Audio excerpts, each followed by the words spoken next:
हिमाचल प्रदेश केंद्रीय विश्वविद्यालय में पहली बार ये जो जियोडायनेमिक्स इन हिमालयाज एंड डिजास्टर मैनेजमेंट पे अंतर्राष्ट्रीय सम्मेलन 6, 7, 8 नवंबर को होने जा रहा है।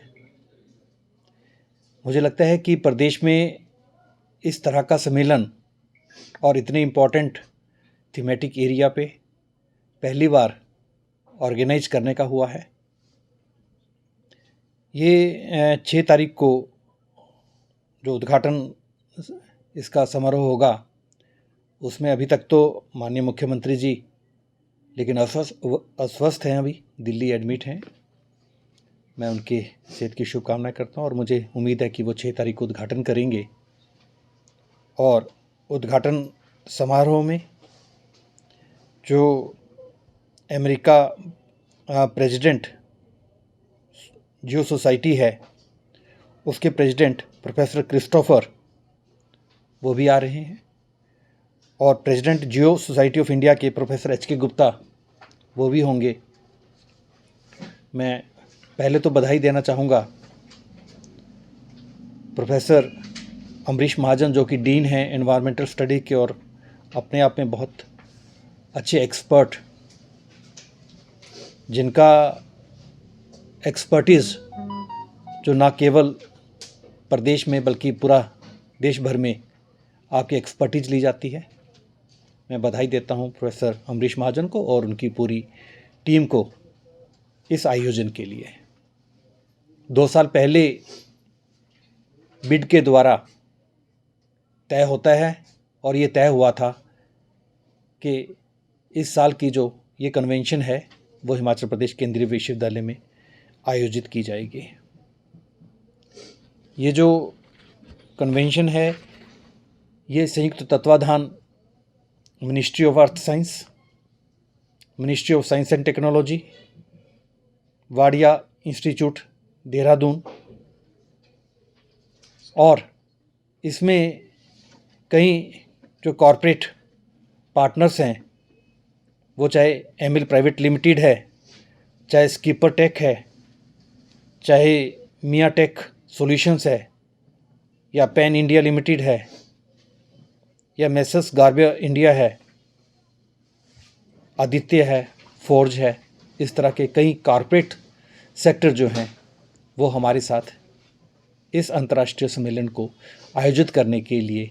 उन्होंने सबने हाथ बढ़ाया है। मैं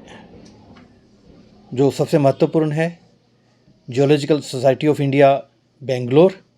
और State Disaster Management Authority Himachal Pradesh और हिमाचल प्रदेश केंद्रीय विश्वविद्यालय, ये तीनों मिलकर के इस आयोजन को जो है वो करने का निर्णय लिया है। मैं ये समझता हूँ कि इसकी महत्ता आज के संदर्भ में इसलिए भी बढ़ जाती है कि अभी जैसे हमने देखा कि पूरे प्रदेश भर में जिस तरह से बारिश हुई और बारिश में लैंडस्लाइड्स हुई और लैंडस्लाइड्स में हमने जानमाल का भी और इंफ्रास्ट्रक्चर का भी बहुत बड़ा नुकसान जो है इस प्रदेश को सहना पड़ा। कुछ कैटेगरी के रिस्क को 100% मिनिमाइज़ किया जा सकता है, कुछ रिस्क ऐसे हैं जिनको 50% तक मिनिमाइज़ किया जा सकता है और उस पे साइंटिफिक एक्शन प्लान और साइंटिफिक रोड मैप तैयार किया जा सकता है। उसी अंदेशा से पहली बार हिमाचल प्रदेश में इस तरह का सम्मेलन हो रहा है और मुझे ये लगता है कि इन 3 दिनों में जितने भी टेक्निकल सेशंस हैं, क्योंकि लगभग 200 के आसपास राष्ट्रीय और अंतर्राष्ट्रीय डेलीगेट्स, जैसे मैंने बताया कि प्रोफेसर क्रिस्टोफर जो कि जियोलॉजिकल सोसाइटी ऑफ अमेरिका के प्रेसिडेंट भी हैं वो भी इसमें शिरकत करने वाले हैं और भी कई डेलीगेट्स 200 के आसपास डेलीगेट्स जो हैं इसमें आने वाले हैं। और इसमें विश्वविद्यालय ये प्रयास कर रहा है कि एक वाइट पेपर निकाला जाए और ये वाइट पेपर जो है एक तरह का action plan, scientific action plan और साइंटिफिक रोड मैप इस तरह के रिस्क को न्यूट्रलाइज करने के लिए, मिनिमाइज करने के लिए बहुत हेल्पफुल होगा। मैं ये भी समझता हूँ कि ये white paper we are going to submit after this convention, this white paper to the state government as well as to Government of India for its proper implementation in the action taken, and it will be very useful in the time to come for the policy decision makers. आज उस संदर्भ में भी ये जो convention है ये इसलिए भी ज़रूरी हो जाती है कि हालांकि हम जानते हैं कि हिमाचल प्रदेश में section 40 of disaster management act 2005 के तहत जो डिजास्टर मैनेजमेंट अथॉरिटी स्टेट की वो काम कर रही है। हालांकि हर डिस्ट्रिक्ट में डीएम के अंडर इस तरह का प्रावधान, इस तरह का चैप्टर भी है और वो अपने ढंग से इस तरह की पॉलिसी को तैयार भी करते हैं। Himachal Pradesh disaster management plan 2012 में एक रोड मैप तैयार किया गया था। मेन जो इसका पर्पज़ है कि आने वाले खतरे को साइंटिफिक तरीके से हम पहले किस तरह से भांपें और भांप कर करके उसका एक स्ट्रैटेजी तैयार की जाए ताकि जहां यथासंभव है, जैसे मान लो असेसिंग द सेक्टरल और departmental risk of disaster, mitigating the existing risk, preventing the creation of new risk, और उसी के संदर्भ में मान लो लैंडस्लाइड की बात कर रहे हैं। लैंडस्लाइड में हालांकि हमें ऐसा भी लगा बहुत ज़्यादा जो लैंडस्लाइड्स हुई, जो परवाणू शिमला सड़क पर, यह भी लगा कि शायद 4 लेन हुआ और 4 लेन के कारण इसमें जितने पेड़ काटे 90 डिग्री में पहाड़ों को काट दिया गया। या फिर ऐसा भी लगा कि जहाँ जहाँ ज़्यादा डेवलपमेंट हुई सड़कों को लेकर के, जहाँ पेड़ काटे गए वहाँ वहाँ ज़्यादा नुकसान हुआ। लेकिन बाद में ऐसा भी लगा कि जैसे हमने शिमला में देखा, मैं हिमाचल प्रदेश विश्वविद्यालय का भी कुलपति हूँ, उस दिन वहीं था जहाँ शिववाड़ी में और भी जगह हिमाचल में, शिमला में कई जगह इस तरह की लैंडस्लाइड्स हुई, बहुत नुकसान हुआ। उसके बाद जब मंथन हुआ, मंथन के बाद ऐसा भी लगा कि कहीं ना कहीं हम आने वाले अर्थक्वेक को 1905 में कांगड़ा ने खुद देखा, पूरा कांगड़ा में जिस तरह से अर्थक्वेक आया था, या लैंडस्लाइड्स को देखा, या flash floods,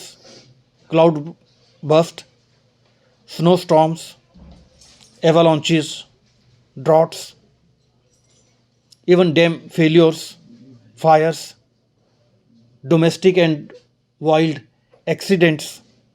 road, rail, air, stampedes, biological,